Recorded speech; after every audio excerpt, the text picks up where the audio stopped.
आपण काय करतो बघा, हात आणि पाय हे आपले अवयव आपल्याला डोळ्याने दिसतात. डोळ्याने हात आणि पाय दिसतात. शरीराच्या हे बाहेरच्या अवयवांना बाह्येंद्रिय म्हणतात. काय म्हणतात? बाह्येंद्रिय. कशाला म्हणायचं बाह्येंद्रिय? जे आपल्याला डोळ्याने दिसतात. आता बघा, मी काय उचलला हाताने? बॉल उचलला, हो की नाही? बॉल पायाने पण रोजचं काम करण्यासाठी कशा कशाचा वापर होतो? हाताचा, पायाचा. इथे वस्तू उचलणे, वस्तू फेकणे, कॅच करणे, धावणे, सायकलिंग करणे, याच्यासाठी कोणत्या अवयवाचा वापर होतो? हात आणि पाय. यांना म्हणायचं कर्मेंद्रिय. काय? कर्मेंद्रिय. ज्यानं आपण काम करतो, बरोबर आहे, ते आहेत कर्मेंद्रिय. आणि ज्ञानेंद्रिय तर तुम्हाला माहितच आहे, कोणते बरं? त्यामुळे आपल्याला परिसराचे ज्ञान होते, त्याला काय म्हणतात? ज्ञानेंद्रिय. आता बघा, जशी हे आपले बाह्य अवयव आहेत. बाह्य अवयव म्हणजे काय मग? सांगा पटपट. डोळ्याने बाहेर दिसतात ते आहेत आपल्या शरीराचे बाह्य अवयव.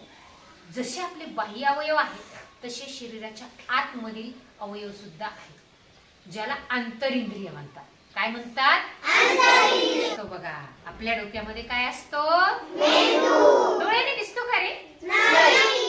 नाही दिसत. या मेंदूला आपल्या कवटीचं संरक्षण असतं बघा. डायरेक्ट मेंदू आहे का डोक्यामध्ये? त्याला संरक्षण करण्यासाठी कवटी असते, कवटी. बरोबर आहे. आणि मग आपल्याला जे काही ज्ञानेंद्रिय आहेत की नाही, कोणकोणते? पटपट. याच्याकडून मिळालेलं जे काही ज्ञान आहे, हे ज्ञान काय करतं? हे ज्ञानेंद्रियाकडून मिळालेली माहिती हे सगळं मेंदू साठवतो. कोण साठवतो? मेंदू साठवतो. आणि त्या मिळालेल्या माहितीचा वेळोवेळी वापर करतो, म्हणून आपल्याला राग येतो, आनंद होतो. म्हणजे वेगवेगळ्या भावना आपल्यामध्ये तयार होतात. त्या कशामुळे होतात? आता दुसरा आपल्या शरीराचा अवयव आहे हृदय. कोणता? हृदय. बरोबर आहे. आपलं जे काही हृदय आहे ना, ते बघा इथं असतं बघा. हे हृदय किंचित थोडं डाव्या बाजूला, आपल्या छातीच्या किंचित डाव्या बाजूला आपलं कोणतं अंतरिंद्रिय आहे? सांगा. आपल्या शरीराच्या किंचित डाव्या बाजूला, छातीच्या डाव्या बाजूला असतं ते हृदय. बघा, हे जे काही हाताची बंद मूठ आहे की नाही, असं बंद मुठी एवढंच हृदय असतं आपल्या डाव्या बाजूला, हो की नाही? मग मला सांगा, आपल्या हृदयाचं बघा बरं, आपल्या छातीवर थोडंसं हात ठेवून कसं होतं आपल्याला? कसं होतं सांगा? धडधड होतं. बरं, हे जास्त धडधडी कधी होते बरं? बर, आणखी सांगा. जास्त धावत पळत आपण रनिंग केली की आपलं हृदय काय होतं? जास्त असं होतं बघा, जास्त पंपासारखं असतं आपलं हृदय. आणि मग काय होतं? ते धडधड करतं असं आपण म्हणतो. बघा, आपल्या शरीरामध्ये ह्या रक्तवाहिन्या असतात. दिसतात का सगळ्यांना आपापल्या शरीरावरती? आहेत का? ह्या रक्तवाहिन्यामधून लक्ष द्या आता, संपूर्ण शरीरामध्ये रक्त पोहोचवण्याचं काम करतं आपलं हृदय. आपलं हृदयाचं काम काय? रक्तवाहिन्यातून रक्त हे पूर्ण शरीरात ठेवणं हे काम कोणाचं? हृदयाचं. हृदय कसं असतं? बंद मुठीसारखं. छान. तिसरा आपला अंतरिंद्रिय आहे फुफ्फुस.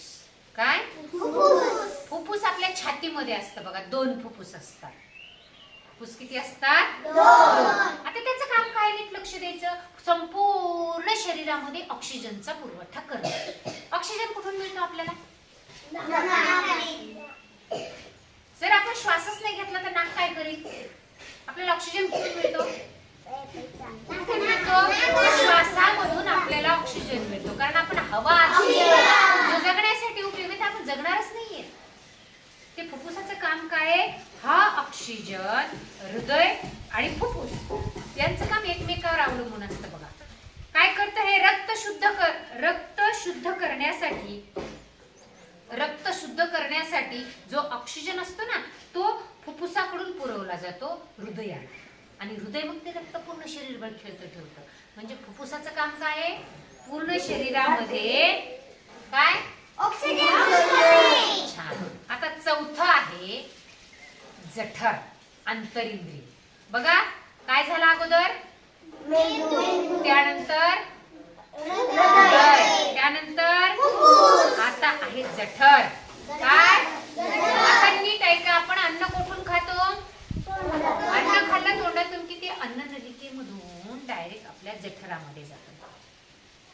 तोंडा वाटे खाल्लेलं अन्न लांब नळी वाटे नेणारी, म्हणजे अन्न नलिकेमधून जे काही अन्न आहे हे अन्न वाहून नेणारी लांब नळी म्हणजे जठर. बघा हे जठर काय करतं, हे पिशवी सारखं असतं. बघा हे जठर काय असतं, कसं पिशवी सारखं असतं. आणि मग त्या जठरामध्ये खाल्लेलं अन्न असं घुसळलं जातं. काय घुसळतात बरं, काय ताकासारखं असं घुसळलं जातं जठरामध्ये, हो की नाही. आणि बघा तिथून पुढे येतो आपल्या लहान आतडे. जठराला जोडून एक नळी असते आणि या नळीलाच लहान आतड म्हणतात. मग लहान आतड काय करतं बघा, पुढचं अंतरिंद्रिय म्हणजे लहान आतड हे काय करतं, अन्न पूर्ण पचन करतं. आपण खाल्लेलं बघा अन्न पूर्ण पचन करतं आणि त्यामधील पाणी आणि पोषक द्रव्य आपल्याला ते शोषून घेतं. कोण, बघा पाणी आणि पोषक घटक द्रव्य शोषून घेतं. बघा कोणाचं काम आहे महत्वाचं, लहान आतड्याचं काम खूप महत्वाचं आहे. बघा तिथून पुढे बघा मोठे आतडे हे लहान आतड्याला जोडलेली रुंद नळी असते. जे लहान आतड आहे ते बाहेरून एक मोठ्या आतड्याला पुन्हा मोठ्या आतड्याला जोडलेली असते. मग काय करते, मोठ्या आतड्याच्या शेवटच्या भागाला मलाशय असतं. मग काय असतं, हे जे लहान आतड काय करतं, सगळं शोषून घेतं. आणि जे पचलं नाही आपल्या शरीराला, जे पचलं नाही काय चौथा ठीक आहे, जो चौथा उरतो तो मोठा आतड वाहून नेऊन ते मलाशयाद्वारे बाहेर टाकले जातात आपल्या शरीराच्या बाहेर. बघा म्हणजे आपलं अन्न पचनक्रिया ही किती चांगली असणं आवश्यक आहे हे आपल्याला लक्षात यायला पाहिजे. त्यासाठी आपलं शरीर किती महत्वाचं आहे आणि कोणतं अवयव कोणतं काम करतं हे आपल्या लक्षात आलं. लक्षात आले. चला एकदा रिव्हिजन करूयात. तोंडी पाठ होता हा चौथीचा.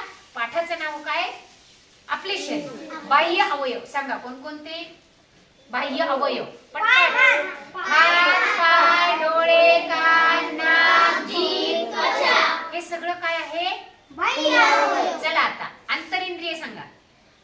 सांगा अंतरिंद्रिय, हृदय, जठर, छान. हे काय आहेत सगळे अंतरिंद्रिय. म्हणजे आपलं शरीर आहे ना हे कशाने बनलंय, बाह्य अवयवाने आणि आतील अवयवाने. आले लक्षात. अच्छा